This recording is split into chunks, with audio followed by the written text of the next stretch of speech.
اهلا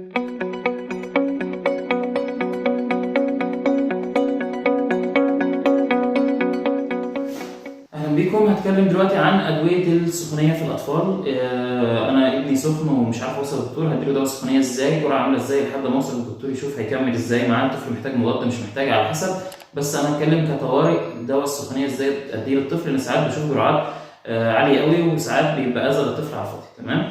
طيب احنا اول حاجه بنشتغل بيها في الاطفال الباراسيتامول. الباراسيتامول امان من اول يوم، من سن الولاده او الطفل ما يتولد مسموح معاه الباراسيتامول اللي هو الستال زي المشهور قوي. خلاص. طيب الباراسيتامول جرعته ازاي؟ حاجه اسمها 10 ل 15 لكل كيلو جرام.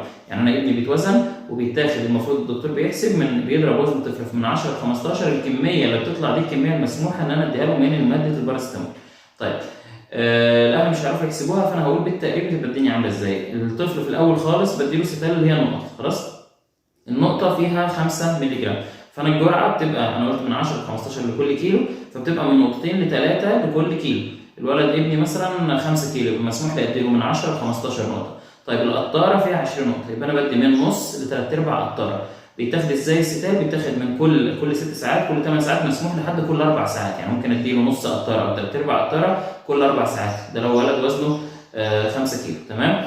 طيب الدنيا اكبر شويه، عايز ادي دواء شرب. طيب الشرب الستال مثلا انا بشوف الازازه، بس الستال مثلا فيه 250 في الخمسه، يعني في لكل ملي فيه حوالي 50 مللي جرام، فبندي الوزن بالتقريب، بيتوزع الوزن على مدار اليوم. يعني ولد مثلا 12 كيلو عايز اديله، بياخد 4 سم كل 8 ساعات. تمام.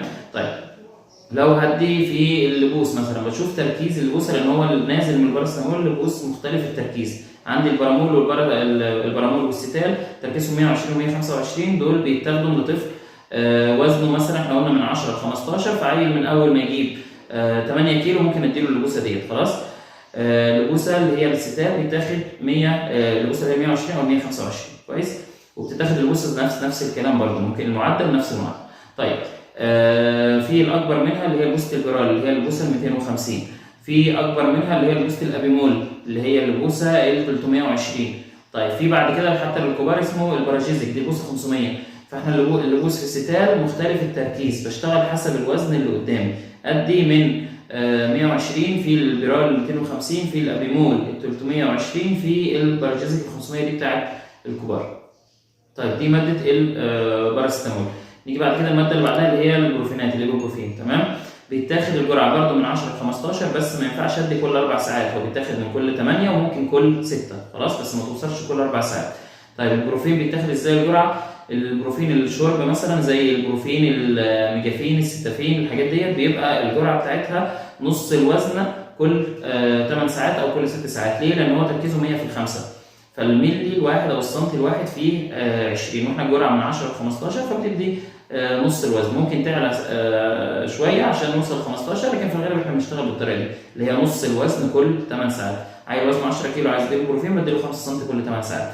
طيب عايز اقلل الجرعه شويه، في دواء اسمه كونتافيفر تركيزه 200 في الخمسه مش 100، فبندي ربع الوزن.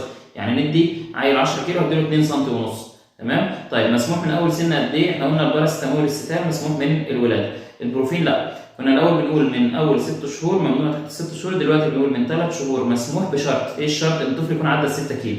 يعني عيل 4 شهور وزنه مثلا 7 كيلو ينفع ياخده. تمام. طيب ده بالنسبه للبروفين الشرب. في منه القطرات، في منه اللبوس برضو اللي هو اسمه ماركوفين، الماركوفين ال 100 وال 300. خلاص. بنحسب الجرعه على حسب الوزن بقى، احنا قلنا 10 15 لكل كيلو، في البوسه اللي هي ال 100 وفي البوسه اللي هي ال 300، بس مش منتشره قوي. خلاص.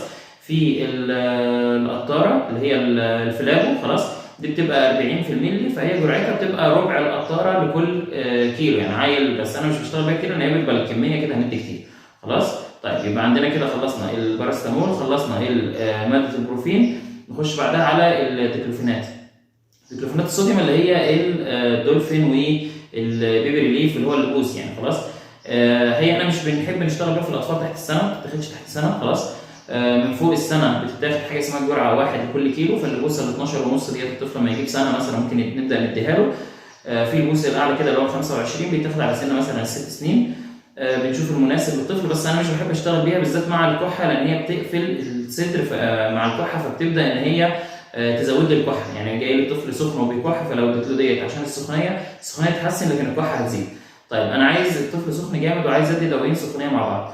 الاول ما ينفع، ممكن اثبت ستال وادي معاه واحد من الاثنين، يا اما الديكلوفيناك يا اما البروفين. فانا هدي مثلا كونتافيفر مع بالتبادل مع الستال. عيل 12 كيلو هديله 3 سم كونتافيفر كل 8 ساعات، والبوسة ستال في النص اذا احتجت. ان شاء الله لو وصلت حتى كل 4 ساعات مره ده ومره البوس مفيش مشكله، والام تعمل كمادات او تعمل ميه على النص التحتاني للطفل كده عشان يسحب لي الحراره. خلاص.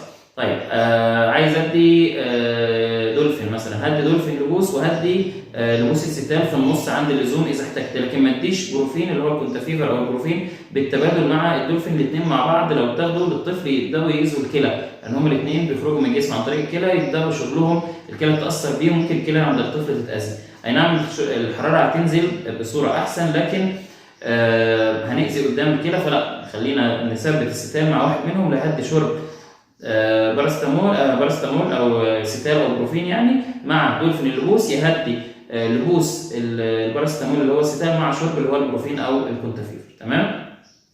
طيب الحراره لو عاليه جامد 39 39 ونص، الادويه السخونيه مش بتشتغل كويس. لازم انزل انا الحراره الاول. بنزلها ازاي؟ بميه على النص التحتاني للطفل، ممكن تطلع النص التحتاني تقعد تعمل لي كمادات ربع ساعه نص ساعه كده، تسحب الحراره ميه عاديه زي ما بتنزل من الحنفيه على النص التحتاني مش على الجسم كله. لو سخن جامد وعملت ميه فجاه على الجسم كله ممكن يدخل مني في حاجه اسمها الشوك يغمى عليه، فانا ده فيجل شوك. فانا ببدا ان انا بسحب على النص التحتاني، الدم بينزل سخن يبرد في النص التحتاني، يرجع ياخد حراره ينزل يبرد وهكذا، فانا بسحب الحراره بالتدريج واشتغل بالادويه بتاعتي. تمام. انما مره واحده كده ما ينفعش. ممكن نعمل كمادات، الكمادات هنا ملهاش اي لازمه. انت محتاج الكمادات تسحب حراره من الاوعيه الدمويه، تسحب حراره من مكان فيه دم كويس. هنا الشعيرات الدمويه ما يتسحبش منها حراره كتير، فبنعمل يا اما على الرقبه اللي هو الشريان الرئيسي، خلاص من الرقبه هنا اللي هو الكورتيك اللي هو شريان الرقبه يعني بنسحب منه الحراره، او من مدخل الدراع اللي هو شريان بتاع اللي رايح للدراع، او من المنطقه اللي هي عند مدخل الرجل. يبقى يا اما هنا يا اما هنا يا اما هنا، دي اماكن الكمادات. انما اللي هنا اللي بتحط على اول الراس من فوق كده ديت مالهاش اي فايده، بتسحب الحراره بطريقه بسيطه مش بالطريقه اللي احنا عايزين نسحب بيها الحراره. يبقى ميه على النص التحتاني يا اما الكمادات زي ما قلنا بالتبادل بقى مع الادويه، لحد ما الدكتور يبص على الطفل ويشوف هيشتغل معاه مضاد حيوي او هيعمل ايه حسب سبب السخونيه عند الطفل. وبكده يكون فيديو النهارده خلص. يا ريت اللي عجبه الفيديو يعمل اشتراك او سبسكرايب للقناه، واللي ما يعرفش بنفتح اليوتيوب وبنكتب اسم القناه من هنا، بنكتب افهم طفلك دكتور اسلام عزام، بيطلع لنا اسم القناه بنختارها، بنعمل سبسكرايب للقناه، بنفعل زر الجرس بنضغط عليه وبنختار اول عشان يوصلنا كل الفيديوهات الجديده. وما ننساش نعمل لايك وشير للفيديوهات. نختار فيديو زي كده نضغط على لايك من هنا، نضغط على شير ونختار هنشيره على الواتس او الفيس.